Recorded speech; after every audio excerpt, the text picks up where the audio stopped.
Oblivion wastes no time. Right away, you see an army of Daedra pushing into Cyrodiil. The camera sweeps over peaceful lands, the white gold tower, and finally into a prison cell. From the start, it's clear this world is in danger. When you're setting up your own adventure, drop your players right into the heart of the threat. Let them feel the tension immediately, whether it's a burning village, missing royals, or monsters slipping through the cracks of reality.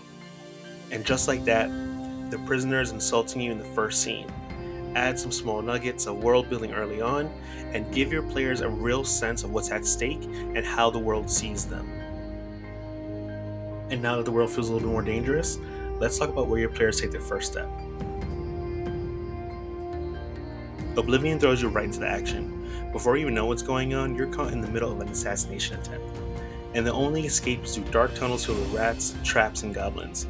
Now, how can you use that kind of opening in your own game? Treat the first dungeon as your world's opening scene. Use it to show the players what type of setting they're stepping into. Is it gritty and desperate, mysterious and magical, or brutal and bloody? Small details in early encounters can hint at the bigger world beyond. Even weak enemies can say a lot about your world. Goblins guarding a ruined shrine, strange symbols on the walls, these details set the tone for everything that comes next. But what really makes a player feel like they're part of the team is how they survive together. Oblivion doesn't let you just swing a sword to win. I mean, you can, but that's not the point. Right from the start, you have to dodge traps, stick around dangers, and use the right skills to survive. So how do you bring that kind of teamwork into your game? Give players real moments to lean on each other and show their skills. Let the rogue disarm traps. The wizard can move obstacles with magic or identify them. The fighter can break through barricades, move stones. When everyone has a role to play, the game stops feeling like solo turns. And they start feeling like a real team. They start solving problems together. If every player at your table feels useful, they'll get invested faster, and they'll start thinking like a real party, not just a group of strangers. And once your players are acting like a party, let your world speak for itself. Objects are a lot more than just items. It helps the environment tell a story, and Bethesda does this really well in a lot of their games. In Oblivion's dungeons, you don't need an NPC narrating every event. You see what happened through old weapons, discarded notes, hidden traps, and you can do the same in your game without a single word of dialogue. And you can do this by using objects in the environment to tell a story.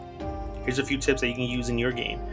A journal that's hinting at lost treasure, a broken sword belonging to a fallen hero. Maybe you find a broken potion on the ground, hinting at something dangerous further in.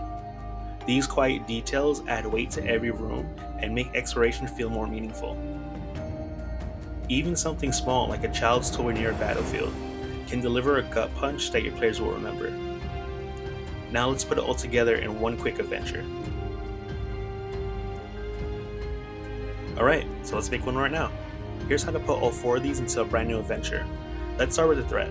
A rift has opened in the forest and creatures from another realm are slipping through. The local villagers are scared, and powerful forces might be already working behind the scenes. Your party's first mission? Investigate an abandoned watchtower deep in the woods.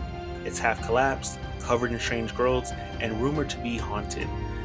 Inside, your players will need to rely on each other, navigate crumbling staircases, disable traps left behind by a paranoid mage, translate ancient ruins, warning of a deeper danger, and as they explore, they continue to find clues left in the environment.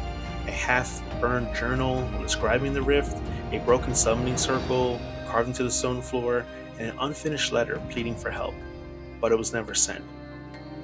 By layering these 4 elements, lore, setting, skill checks, and objects, you can build an adventure that feels alive, dangerous, and full of player choices, just like in Oblivion.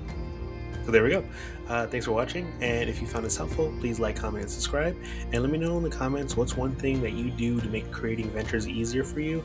And until next time, happy gaming, and I'll see you in the next video.